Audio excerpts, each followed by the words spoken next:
Well, hello everyone. Happy Friday. Hope you've all had a great week. We appreciate you joining us today. Based on your feedback from our last virtual tasting, today we're dipping into the library a bit here. We're going to taste through 3 uniquely different vintages of our Pedestal Merlot, specifically the 2009, the 2011, and our current vintage 2016. Seemed like the perfect way to kick off the weekend. So we appreciate you being here. We appreciate you being a part of it. My name's Dean Narbites. I'm the president at Long Shadows and joined today by our head winemaker, Gilles Nicole. Gilles joining us from the winery in Walla Walla. He's going to be guiding us through the wines here today. And then also Alan Shoup is on the call, and Alan's our owner and founder. And he's the one that's responsible for bringing the ultra talented and probably the most influential winemaker in the world, which is Michel Rolland, our partner winemaker on Pedestal. But Alan's going to give us a little bit of background, a little bit of history on how he was able to entice Michel to come to Washington and make world-class Merlot. Before we do that, though, we're going to ask that you make a couple changes to your settings, adjust some of your Zoom settings to optimize your viewing experience here. The first one is we've got over 100 people on the call, so we've had to mute your microphones. And instead, what we ask that you do is enable the chat feature, which is at the bottom of your screen. If you go to the bottom and there's a settings bar, you'll see a chat icon. If you click on the chat icon, it should bring up a box where you can type in questions. You can interact with other people that are on the call, or you can just follow along with the Q&A. But we certainly encourage you to be interactive with us. Nina and Sarah are both on the call as well. They're going to be responding to a lot of your questions. Alan and Gilles and I are trying to field as many as we can, but we do want you to share your thoughts about the wines. Be sure and send us any questions. We'll try and answer as many as we can. The other setting that we suggest you go with is in the upper right-hand corner of your screen. You've got the option of either viewing in speaker view or a gallery view. And if you're in speaker view right now, you're probably seeing me in a little bit larger screen with a few smaller screens above it. But if you're in gallery view, you're probably looking at a grid of 40 to 50 small screens. So we definitely suggest that you go with the speaker view there. And I think that about does it for the Zoom settings tutorial portion of the tasting.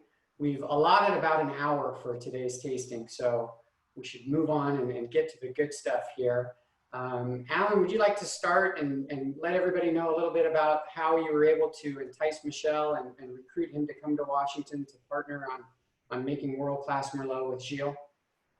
Sure, it's kind of a fun story.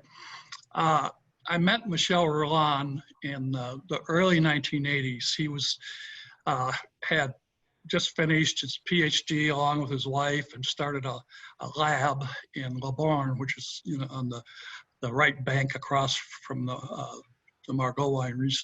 And he was thought then, even he was already so highly regarded that he was already thought to be the one that would replace Emile Pernod, who was at that time the guru in Bordeaux. Well, he not only did that, he went on to become literally in the last 30 years the most famous wine consultant probably that ever lived.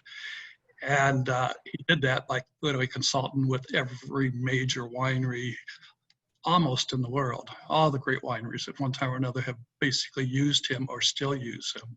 And that includes some of the top wineries in Napa, some of the top wineries in Italy, South America. I'm not sure if he went to Australia, but in any case, he was so famous that they made a movie about him. And that movie is shown here. It was not a unsuccessful movie called Mondovino. And it was an attack on him, saying that because of his influence over the world of wine, that he was homogenizing wine and that everybody was, making wines to his style. Which is a bit ludicrous, because if there's anything in the world that every winery wants to have is something unique. So, but anyway, it was just a way of trying to, knock down an important man. As I say, I met him I just turned 40 and he was about 37. I was CEO of Saint Michel.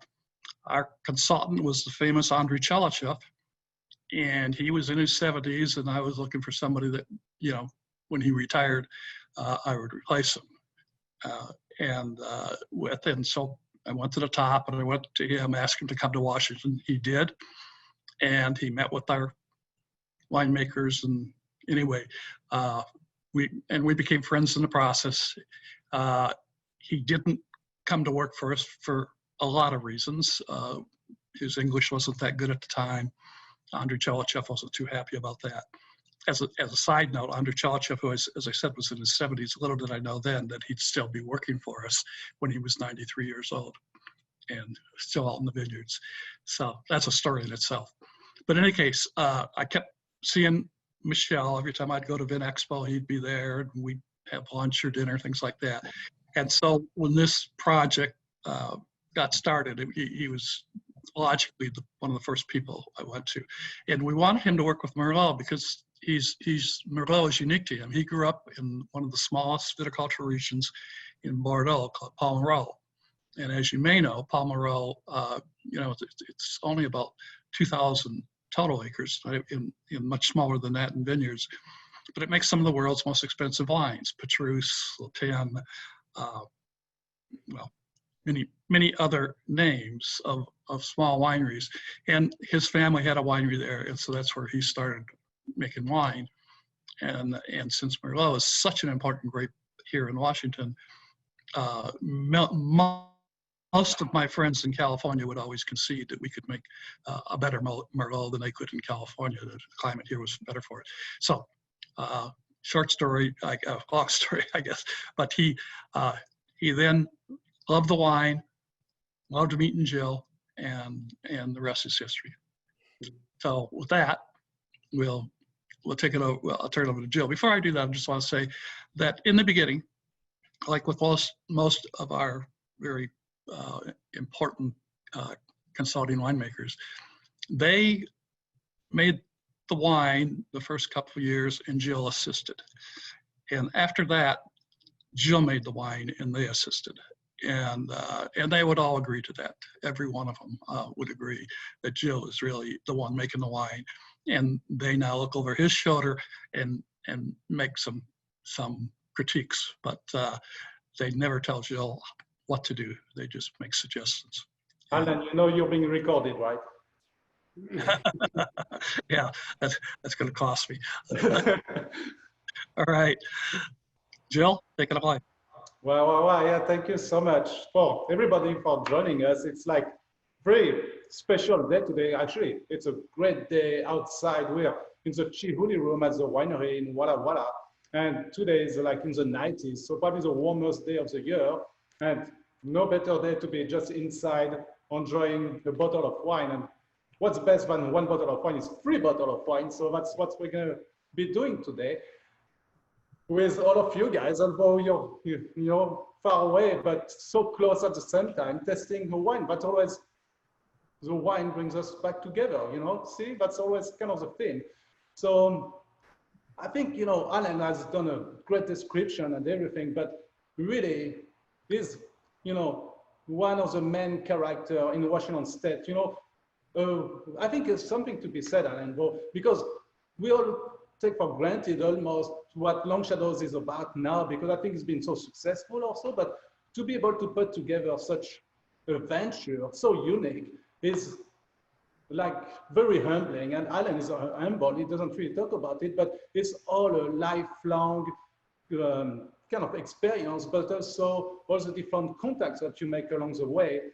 And also someone that respect and care for people in the wine industry and cares for the industry, where we kind of forget now because it's been so long. Now, Alan's been like 30, 40 years in the wine industry, but like in 1996, I was just back, I just had started working in Washington State, and 1996 was wiped out. Also, it was a really cold freeze coming from the Arctic, and had wiped out all the grapes. And so wineries, small wineries, it's terrible when you don't have grapes to make the wine and you have a business to run. It's like, what's going to happen? And it was a big shortage of grapes.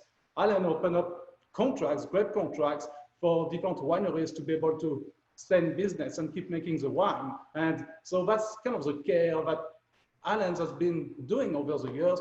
And then when I test and blend with Michel Roland, he always, almost always, brings back to me kind of his story on, well, so Alan talked about they were working together in the late 80s, and he said, wow, and he talked so fondly about Alan because he said, in the late 80s, I bought Chateau Fontenil just when the economy in France was not doing good, and I was back in inventory in 2 and 3 vintages, and I talked to Alan, and Alan said, I'm gonna help you, and he helped him on over 1 vintage, and the second vintage, as a 3rd vintage, buying a lot of wine. And so when you create like a very ambitious venture like Long Shadows Vintners, it's not like from one day to the next, you can put it together. It's like a lifelong kind of experience like we are talking about, where Michel Roland said, yeah, Alan is asking me to be able to do a collaboration with Merlot, like to make Pedestal. And he tells me, he said, I didn't hesitate. I said, yes, right away. So, and when you think about it, like Michel Roland is maybe like to the, like a Gordon Ramsay to what the food world is about, or maybe Elton John in the music. You know, it's like making collaboration with people like this. Michel is like, at least in the wine industry, the most famous winemaker. So anyway, for me to be here to work so closely with each one of them is just been very humbling, actually. But you know, we're here also to test some wine and everything. But I wanted to bring this up, Alan. So because you know, I don't talk about it very much, but I love it. You know, it's. Thank you. I think it's more than anybody wanted to know, but thank you. Yeah. Well, I mean, it's important, you know, because we somewhat take it for granted, but that's what the wine, again, brings everybody together, but you have to care for it and respect it. So and when you see one of the most important men, you know, so Michel Roland started in early 70s making wine, and at the same time, so he was a winemaker, and at the same time, he became friend actually with Robert Parker, and somehow then Robert Parker and Michel Roland liked the same type of wine, and as Michel Roland was making wine for more and more different chateaus, then Robert Parker loved his wine and gave good scores, so more wineries wanted to work with Michel Roland, and pretty soon he went international, and he worked in his career in 20 different countries, hundreds of chateaux and domains and different vineyards, and he still works nowadays in 12 countries. And when you work with him, you'd think like he's gonna have to bring his paperwork or not. He has always a file when we blend and everything, but he remembers everything, not like one wine, one vintage. Like we talked back like 10 years ago when we were making a wine from the Dionysus that these a few rows, and he remembers the vintage and everything. So it's incredible. It's very humbling again to work with Michel. So anyway, I hope it makes sense, but I'm very, you know, when I started talking with Alan in 2003, he had already actually did the partnership with Michel Roland. And to me, it was like, oh shit, I really need to be part of the team. You know, it's like, wow. Okay, anyway, enough talking, right? Yep. So, the proof's going to be in the pudding. So let's go to the pudding.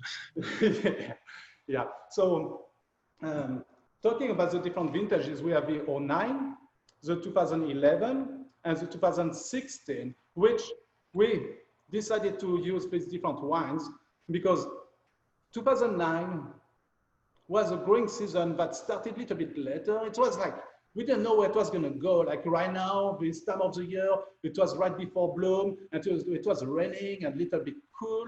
And then came July and August, and it was a perfect growing season where the physiological maturity kept going and going and going. And then came around variation. That's when the berries go from green to red.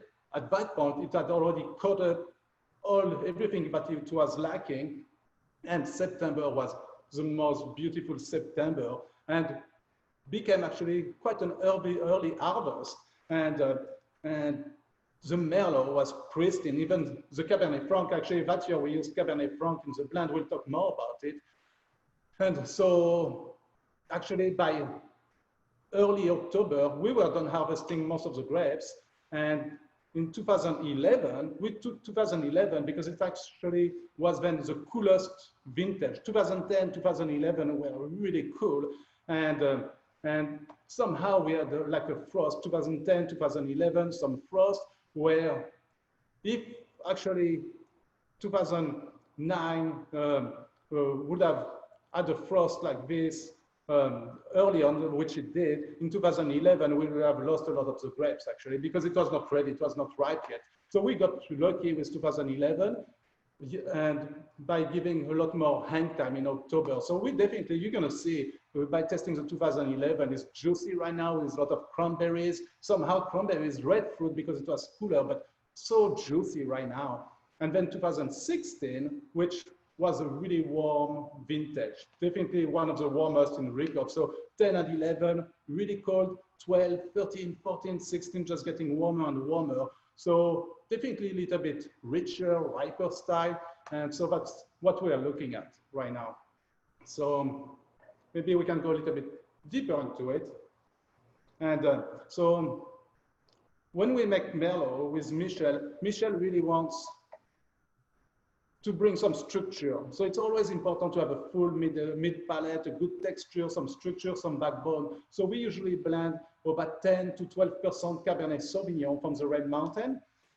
So in 2009, we had blended 12% Cabernet Sauvignon and some Cabernet Franc. Cabernet Franc in 2009 was so elegant and beautiful and just brought that little extra layer of almost like flower. It was like a flower almost, very perfumey somehow, Cabernet Franc. And just like this 5% of Cabernet Franc brought that elegance behind it. And I hope most of you guys can taste the wine with us because it tastes damn good.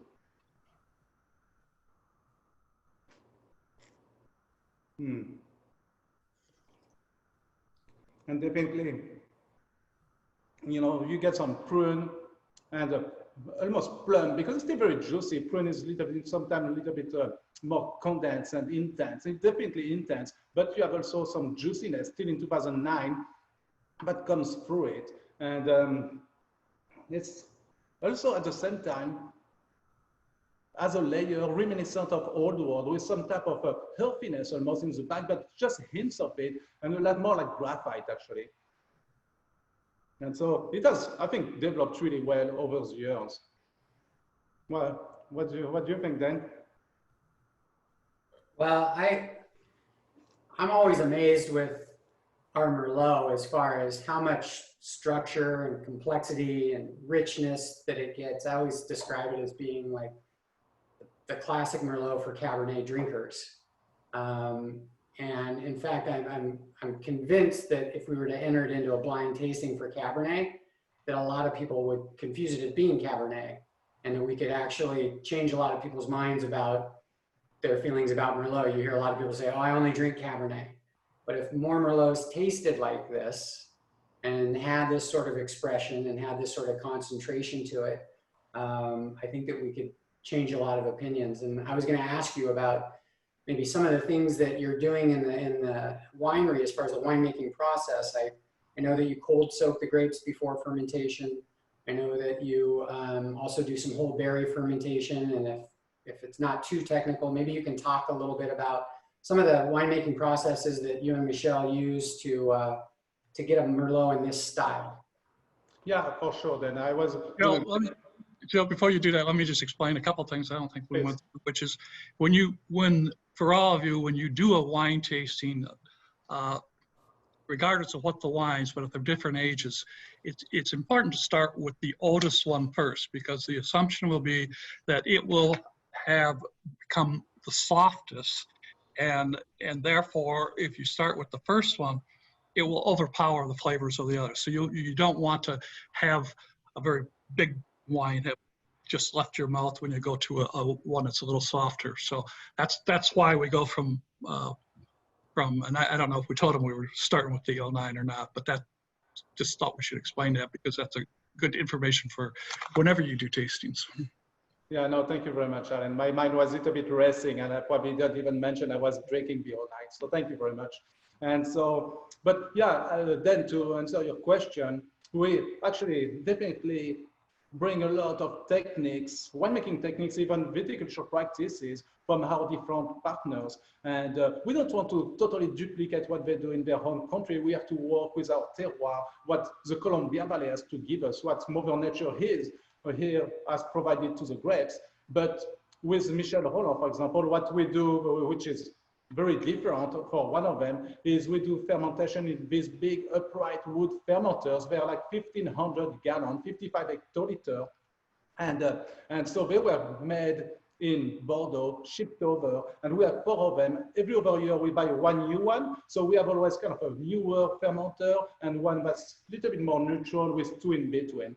And that brings a lot of complexity. When you ferment Merlot into a wood fermenter, the wood carries some tannins, and at the same time has kind of the porosity that brings oxygen during fermentation. And it's really important during fermentation to have oxygen to first for the healthy fermentation, but at the same time for the color intensity, the color pigmentation to be able to fix, to get into the wine and stay there, to be more stable in the wine. It needs tannins, it needs oxygen. So basically with the wood, you bring more tannins, you bring more oxygen, and definitely more integration of the oak right the bat as during fermentation. And so the wood tanks has been doing incredible with the Merlot in Washington State, which Michel likes to use a little bit riper style Merlot.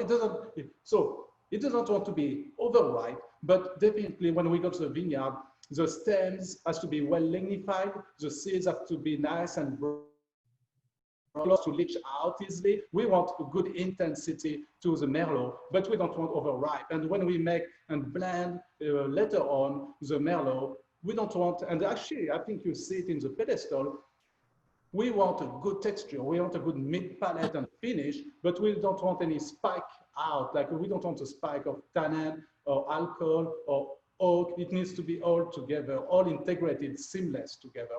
And I think this is really important from the get-go. That's why we do some cold soak, like you were talking about then, for like 4 to 5 days, we bring down the temperature because we have the luxury to be able to do that. So we bring it down to about 40, 45 degrees Fahrenheit, and we keep it there for 4 to 5 days without fermentation, where we can extract a lot of the color and more like the juicy, grapey type of flavors from a juice stage before fermentation. And as we start fermenting, like peak fermentation, we can really be a lot more aggressive and extract that beautiful tannins and texture, get some mid palate fluid. And as we get toward the end of the fermentation, we want to get that complexity and long tannins from the wine. So we're trying, but yet at that stage, there is a lot more alcohol in the wine, which is, alcohol is a solvent. We don't want to start bringing too much harshness into the wine. So we're very gentle at that moment, but we keep the wine in contact with the skins for like almost 3 weeks, like usually on average 21 days. And that really brings up that complexity, the mouthfeel. It brings everything back together. Then it goes to French oak barrel, 85% new oak for 22 months. So kind of that's the technique, not a recipe, but the techniques we use for Pedestal. So I'm going to just make another point because you were talking about the fermentation. One of the interesting things is that when I brought all these different winemakers, I told each of them that we'd let them make whatever style they wanted and that they wouldn't be lacking for equipment. Whatever they needed, we would buy. Whatever type of oak they wanted, we would buy. Well, I didn't know at the time that they'd all take me up on that, but Michel was the most ambitious. The reason that everybody doesn't use these upright fermenters is because they're incredibly expensive. To put it in perspective, a stainless steel tank of the same size will cost about $6,000 to $7,000. You know, since it's stainless steel, it's probably good for, who knows, 100 years, 200 years. These French oak tanks cost $25,000 and they have to be replaced every 5 years. So can see the incredible cost difference between the two. But as Jill says, we believe it did bring that nuance that Michelle was looking for into the wines. Another point that we haven't made either is that one of the things that we really wanted to do here is show you how well our wines age. When I came to the industry in 1980, of course, Saint Michel was the only major winery, and we were known as a Riesling winery because Washington was known as Riesling, and most of the grapes here were planted to Riesling. And very much we wanted to show that we could also grow red wines. And so finally we succeeded, and people started saying, yeah, they're really, really good red wines, but they won't age. And I think we have now established, as with other great Washington wineries, that we could have showed you, if there was enough available for people to have them, the 03, and you would still think of it as a young wine. As you can tell, there's no aging apparent in any of these wines, and you know, one of them is 11 years old. Yeah, So that's been a lot of the consistent feedback that we're getting on the chat line right now, is people are surprised and pleasantly surprised at how well this 09 is tasting, how well it's held up. People have older vintages that they're curious about, you know, how will those show and how long will those hold? And we've always held back a small amount of each of our wines. We sell them out of the library to our club members. And so just as a heads up, some of the people are asking about other vintages. Right now, currently, we still have a little bit of 2007 and 2008 vintages in the 750 format. And then we also have a little bit of 08 and 2010 in Magnum for club members. So as you can see, I mean, these have a lot of longevity, a lot of youth to them, and still a long way to go. Yeah, that's so neat, because wine is what takes it apart from the rest of food ingredient. Is like, it has first a sense of terroir, which some other food does as well, like oysters. I have not had oysters for a long time. I'm thinking about an oyster right now. And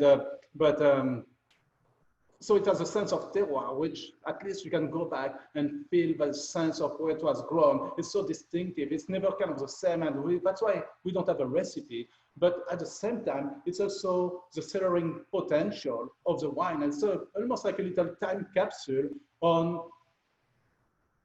you know, what vintage it was from, you know, 2009, where were we in 2009, what kind of weather was it, and what happened in 2009? And then we can go back much further than that. And so somehow, you know, the wine is, I think, what brings the passion and the mystic behind the wine, is to be able to have a sense of terroir plus a sense of longevity like this.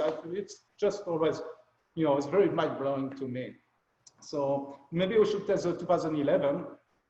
If you have not already, I'm talking a lot, I'm sorry. So bear with me, and we can go through the wines back and forth and kind of compare them in between each other anyway. And you can really see that each one of these wines have hold up really well. And even if you compare the color sometimes as the wine ages, usually the color goes a little bit more breaky, a little bit orangey. It loses some of the bright, dark side of it, but take the 09, and it's right there still with the 2011 and definitely with 2016. So it's kind of a good indication that it's still a very young wine.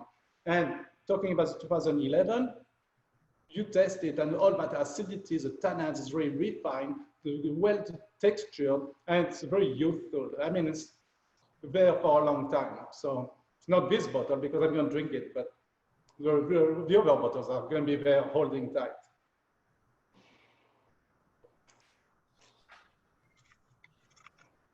Yeah, and you know, it's always what's, you know, there's a lot of little pleasure in life, and tasting a wine like this, but with some edge to it, it's kind of, it has to be shared and enjoyed. But you know, it's when we can just finally kick back a little bit and enjoy kind of the fruit of our labor. And we really put all the effort toward quality, like Alan was talking about with the equipment, but also in the vineyard. And so most of these wines, actually from the beginning, from the get-go, were sourced from Dionysus vineyard, which brings kind of that grapiness, juicy, beautiful dark character, some black cherry to it. And then some of it was also from Winebow, and the Winebow vineyard brings kind of a that structure, the texture, some backbone behind it, beautiful tannins to it. And but really, then the Cabernet Sauvignon is what's going to bring from the Red Mountain. Usually, we use taptil, some old vine taptil vineyards, and just put it back together. So in 2011, it's 87 Merlot, 87% Merlot. Then we have 9% Cabernet Sauvignon because 2011, we talked about it was a little bit cooler, so the harvest was delayed. So Merlot is an early ripener, so it ripened earlier than Cabernet Sauvignon, but in a cool vintage. Sometimes Cabernet Sauvignon can bring a little bit more, Cabernet Sauvignon character, which would be dry herb and whatnot. And so we didn't need a lot more texture and structure in 2011. So we just used 9% Cabernet Sauvignon, which is one of the smallest amount of Cabernet Sauvignon we've been using, and 4% Petit Verdot because Cab Franc was kind of herbaceous.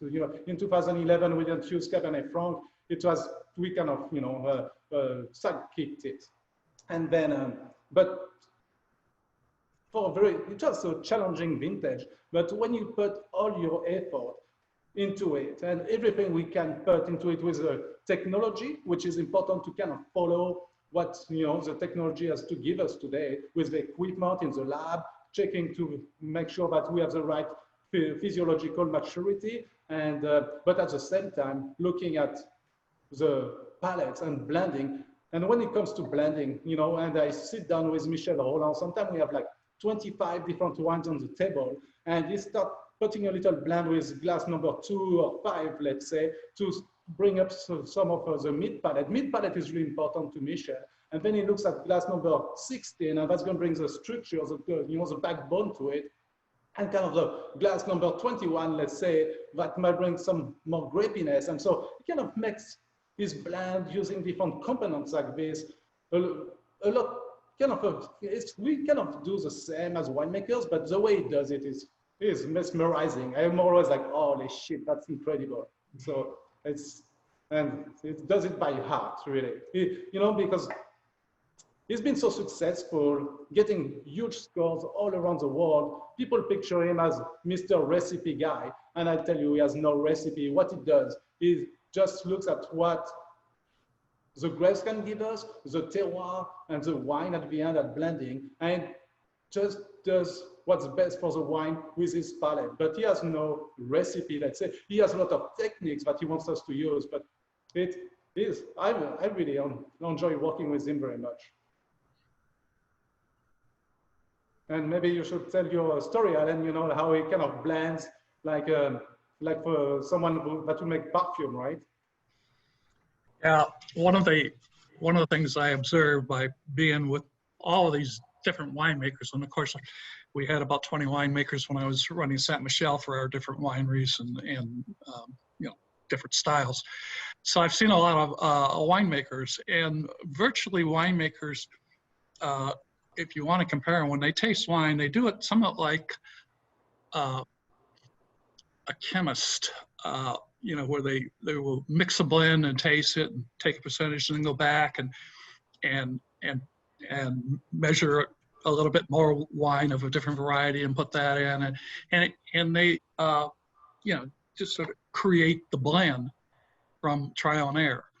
Michel Roland, before I got into the wine business, I was in the fragrance and cosmetic business, and I got to know perfumers. And if you know this, there's very few perfumers in the world. They're thought to be born with this incredible ability to smell, where they can identify, in many instances, 10,000 different notes.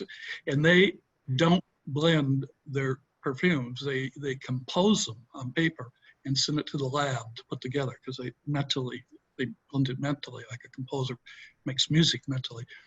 Well, that's how Michel Roland blends. I've never seen anybody else do it the way he does it, but he seems to do it much like a perfumer by just, smelling the wines and saying, I want 2% of this and 3% of that before he's even tasted it. And, he'll continue to adjust, but he really is unique. And I think that's one of his strengths, is that he's got a very rare, incredible nose. Thanks, Alan. So we've had a couple of questions come in, and I'm going to probably combine a few here and mix it with my opinion or observation, which is that I feel like Merlot is probably the most underappreciated varietal out there. And I know that it has, part of that has to do with the movie Sideways, and somebody brought that up in the chat line here. But also I know there was a time in the early 90s where California was overcropping and overproducing and producing, you know, a Merlot that maybe was more vegetal than it should be. And so the wines became manipulated with oak and different things that it wasn't really representative of the varietal. And so over the years, I know Merlot has always taken a back seat, but for us in Washington, we recognize, you know, just how good that varietal can be. And yes, Cab is always king, but Merlot is still awesome.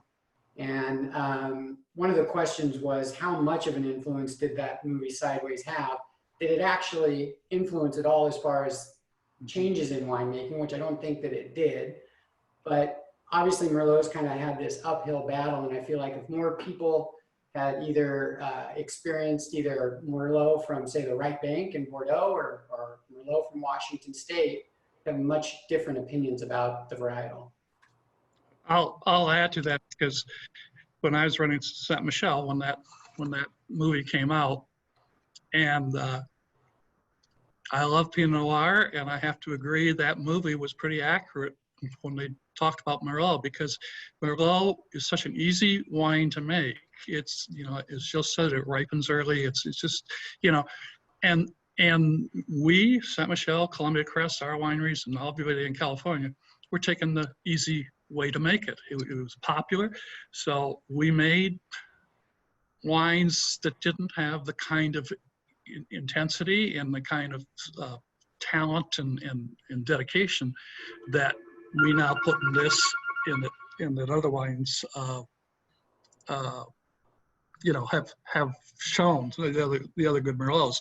That movie, for all intents and purposes, destroyed the Merlot market for a long time. I mean, it became very difficult. I'd say if we were selling maybe 500,000 cases of Merlot, it dropped down to 250,000 or something, and we, you know, we could fight the battle better than most. So it was pretty impactful, pretty unique for a movie to do something like that.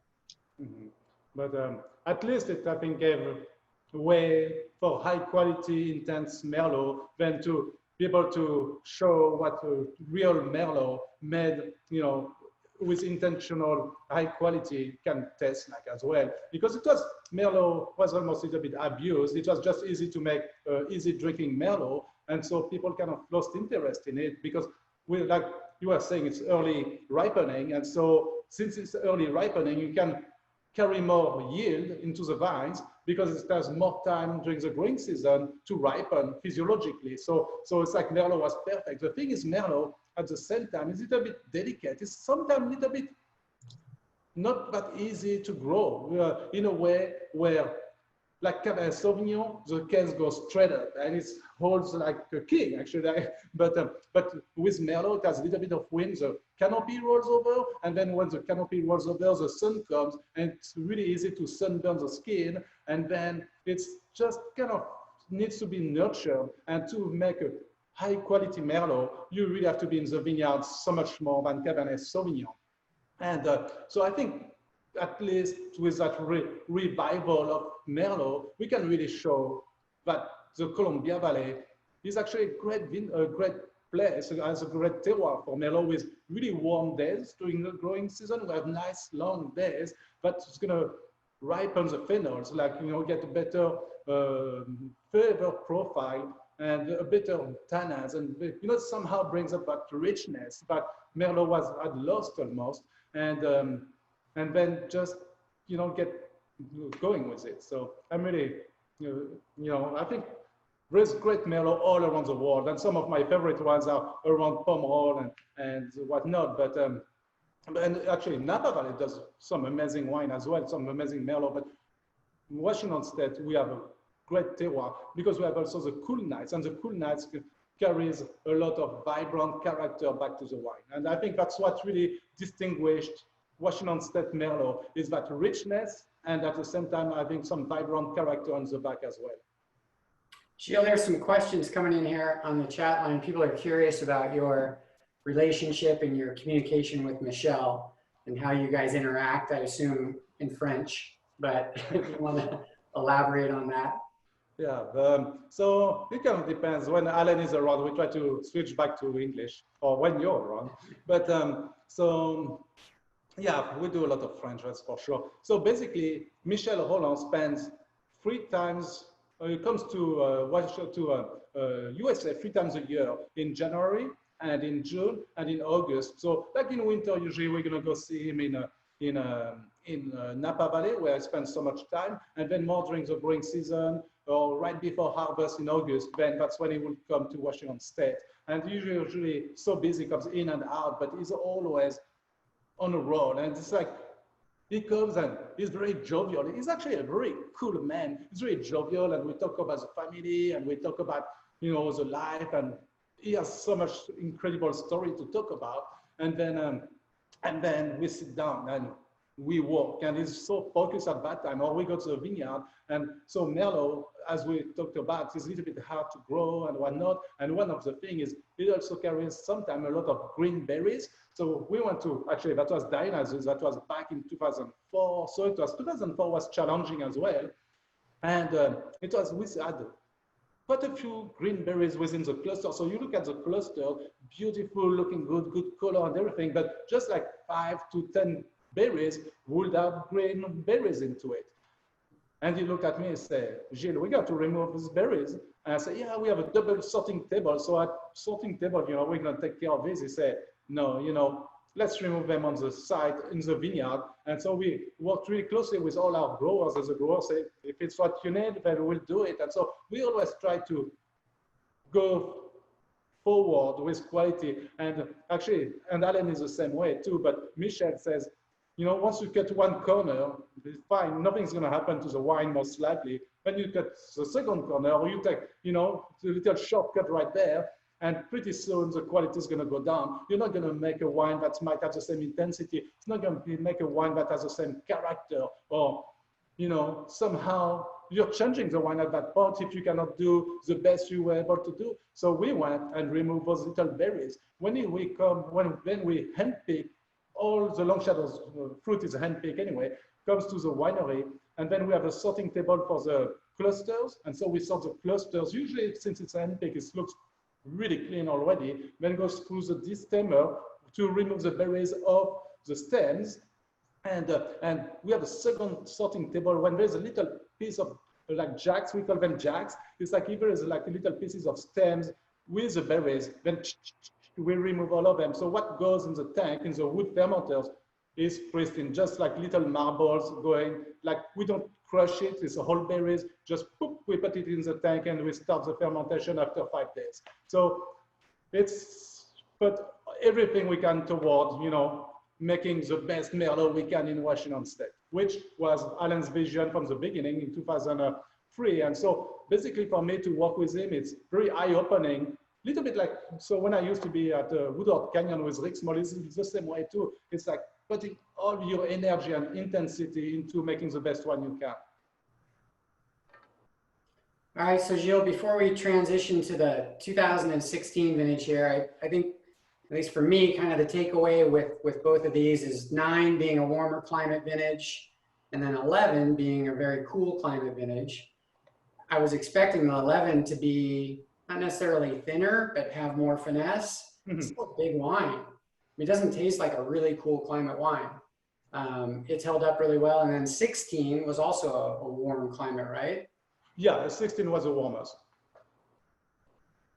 And I agree, 2000, you know, cool vintage, like 2011, what usually goes is sometimes you don't get the full maturation necessarily, physiological maturation, where the tannins are still a bit green or sometimes a little bit harsh.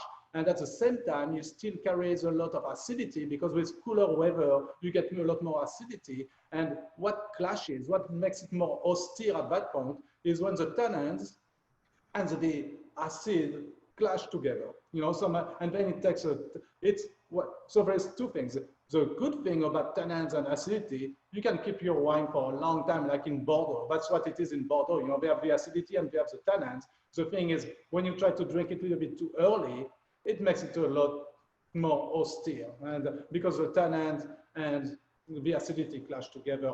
For us, in 2011, we went, and again, what we did is we dropped a lot of cluster of the vines to have a smaller yield. And with a smaller yield, you focus on the energy of the photosynthesis to less clusters and to increase the maturation. So that's how you can then make it better, where at the same time you also go, you open up the canopy, get more sunlight into it. And one crucial time in a cool vintage like this, it's always the vintage is a bit more challenging in a cool vintage like this, like 2011, then you go to the vineyard at berration. Like I was talking about, berration is when you have the green berries going to turning color into red, black. And so when you start looking at it and you see all the berries turning, it's exciting and everything. And toward the end, once you're at like 75, 80% berration, and you have few clusters that are still green, then you go to the vineyard and you drop them. So basically you have shortened all the window of maturation to 80%, and the 20% that was lacking behind with more greenness and more like verjus somehow, you cut it out, so it's out of the picture, and now you start the maturation process, hang time, at which usually it's like mid-August to the end of August. Then you really have that smaller yield, perfect clusters, going for good hang time and optimum maturation. Right. So that's how we got the 2011 going. Anyway, sorry, it was a long answer for a short question. But so we need to go into the other wine, but I did want to say that for some people, because I think they're interested in, you know, what's the best way to drink Merlot? And you know, from my perspective, because Merlot is such a soft wine, it goes best with simple foods like things like pork and roast chicken, salmon, things like that. Foods with more intense flavor will distract from the kind of subtle images that Merlot has. And so that's, pairing this with the right foods, I think, really can make a big difference in how much you enjoy it. The other single point I want to make is that one of the things we're trying to prove here is that there is a reason to have a wine cellar. If you're somebody my age who's been, you know, just not spending a lot on wine, but having a case of wine put away a month or something, you know, I'm now in my mid-70s and I've got wines going back 20 years, so I can drink these kinds of wines every night. And it doesn't cost me anything. It really, if you have the ability to do it, it really does pay to try to store wines and enjoy this special thing that happens to them. Sure. We all need wine, that's for sure. So, and one of the best way to actually drink Merlot is with friends too. So cheers to that.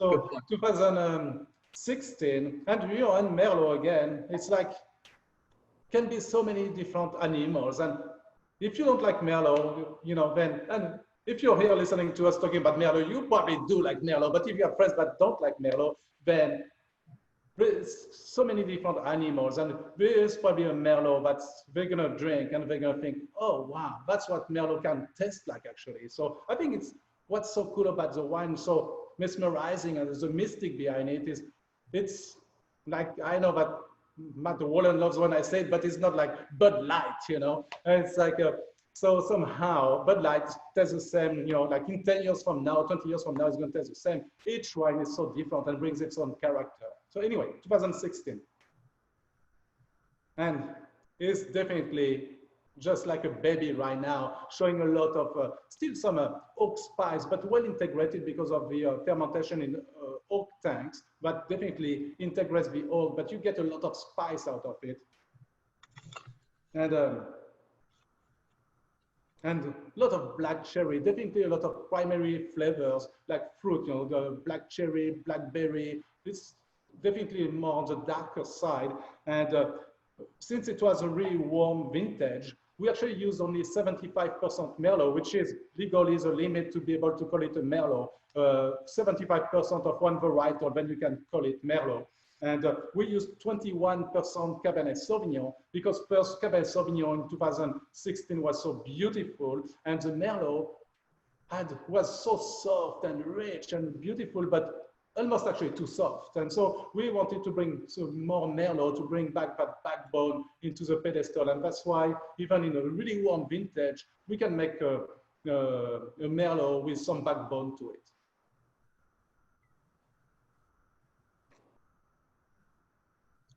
And definitely good structure, and just goes a long way. And that's what we are talking about for Washington State, the Columbia Valley, is we talked about the vibrant character. Look at how warmest vintage 2016, and instead of making kind of a overripe, flabby, more like on the cooked fruit, because it could be cooked fruit, then we're able still to make a very vibrant, lively Merlot. And I think that's quite incredible in Washington State to be able to do that. Some of the reason is we have very long days, like right now, beautiful long days. It's getting warmer and warmer. July's going to get really warm. Sometimes actually I've seen like 105, 110 degrees in the vineyard in July. And because the days are so long, we actually get 1 hour to 1 hour and a half longer days than Napa at this time of the year, because we are so much more north compared to California. And that totally helps all these phenols again to ripen and get the beautiful intensity in the color and the flavor profile. And yet after variation that we are just talking about, the days are getting shorter and shorter and shorter. And because the days are getting shorter, then the nights are getting much cooler as well, like sometimes like high 30s, low 40s, and we preserve all that brightness of the fruit and the acidity. And that's, again, what makes Washington State so special for Merlot, because we can have a Merlot that just pops like this, even in a warm vintage. Hey, Gilles, I'm going to combine a couple of questions here. First of all, they're wondering why such a high percentage of Cabernet in the 2016? And then how much flexibility do you have with changing the varietal composition from vintage to vintage? So first, again, it's like we try to react to what Mother Nature gives us every vintage. And one of the assets of the Columbia Valley is not having only one vineyard, but few different vineyards that we can work with. One's going to bring more like the structure, one's a darker fruit, some is going to bring the freshness in the fruit with cooler sides. And so more Cabernet Sauvignon, we kind of touched base already on this, but where the Merlot was beautiful and beautiful ripening, but very soft. And so we wanted more Cabernet Sauvignon to make a Merlot more like it usually is. If you look at the tannin profile, the structure between 11 and the 2016, it's somehow, depending on the edge, there's the edge difference, but it started with very similar structure. It's just that in a warm vintage, we were able to incorporate a little bit more Cabernet Sauvignon for that structure. So, and what was the second question? Sorry. Flexibility with changing the varietal composition from vintage to vintage. Yeah, so then what we do at Long Shadows Vintners is if we make the wine and we have to put all this wine together at blending, then there's no blending, you just put it all together. So at Long Shadows, our vision, or that's what Alan started from the get-go first year, we always make like 20-25% more wine. And so when we sit down with Michel Roland, with our different partner vintners, and for the different collaboration, we can really pick and choose what's the best on the table for the vintage. So if we need a little bit more Cabernet Sauvignon, guess what? It's available. And that's when we can really refine the final blend of our different wines and make it where it's going to be a lot more consistent year to year. And that's going to actually represent best the vintage itself. So I know, like, when you make the wine from one little block, like in Burgundy, it's really sexy, it's very romantic, where you nurture the vines and you take the vines, but then it fluctuates a lot with a different weather, pattern. In Washington State, one of the big assets, again, is the ability to get different terroir with a very close by, if you look at the Yakima Valley, which is much cooler, is right against Red Mountain. That's one of the warmest vintage. So it doesn't have to be really far away, but we're able to then make a lot more complete wine by blending different specs. And for that, we make a little bit more wine, and what's left on the table goes to our second label, 9 Hearts. How long did you celebrate the 2016? Dane, let me just interject because I think Jill didn't address the issue of what our degrees of freedom are in terms of making these wines. So everybody should understand that if you're going to call a wine by its varietal name, by law, by federal law, it has to have 75% of those grapes. So this wine has to be 75% Merlot. The other 25% can really be whatever winemaking determines, and that's the fun that Jill can play with all these other red wine grape varietals, and make it a more distinctive wine with using one over another in any given year. A question I have had for a long time is, should we adhere to the Merlot regulation, or should we just call it Pedestal, so that in some years we may have it would always be predominantly Merlot, but we may only have 60% Merlot or something. And we have internal debates as to whether that would be a good idea, because it is probably the best Merlot on the market, and people know it as a Merlot. But just from a winemaking standpoint, it'd be fun to have that flexibility.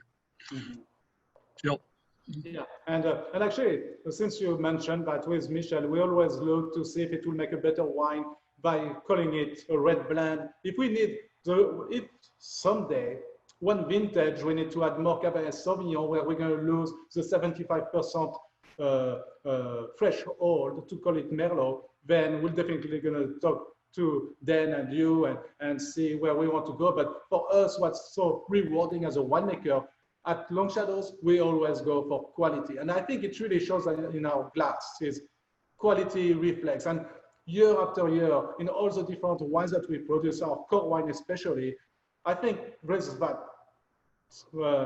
intricate line where it shows the intensity, the quality, the maturation, even in a cool vintage, if it's challenging or a little bit easier to make, like the 2016, I think it really shows that we put everything we have toward quality. And as a winemaker, it's so rewarding. I love it.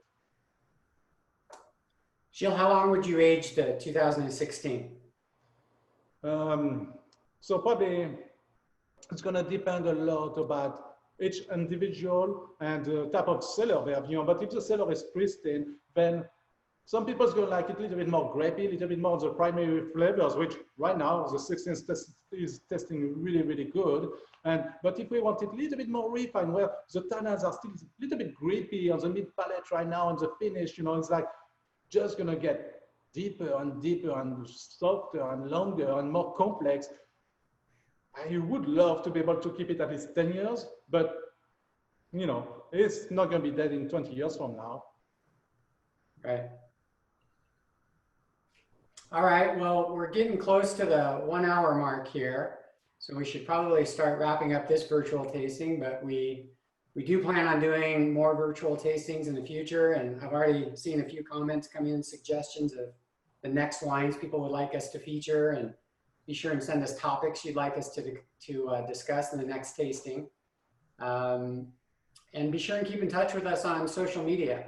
Tag us at Long Shadows on either Facebook or on Instagram.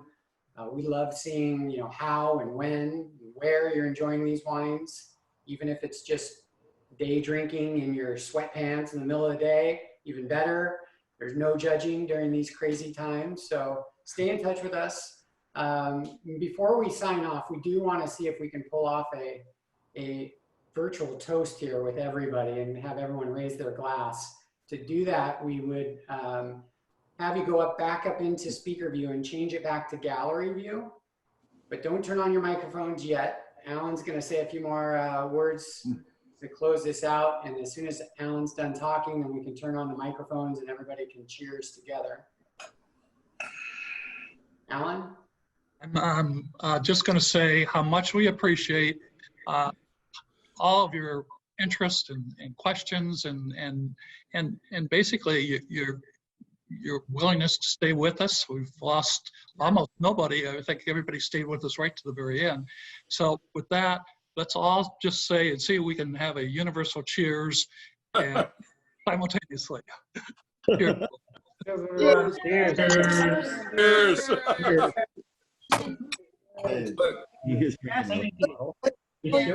Cheers. See you soon. Wonderful. Salute.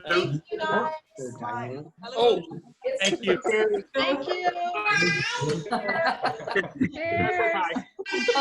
Yeah. Cheers, cheers. Keep the good wine coming. Where's Brian? Yeah. Love the monkey, Dane. Love the monkey. There's James again. Cheers. Where's Carolyn Ross? So you have to scroll. Well, they're not showing it on this. I don't see Sharon and Art yet. Cheers. He's painting and you so you'll look alone. You're talking loud. That was fun. Well, it's not shown over here. Come to the next one. I think, I don't know. Yes, it was a fun Turn it off. time. Millie. As long as you don't help my leg. Are you leaving? Cheers. Hey. Now she's up. Why is he keep switching gears?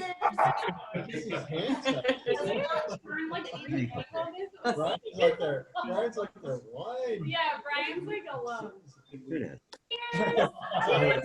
Cheers.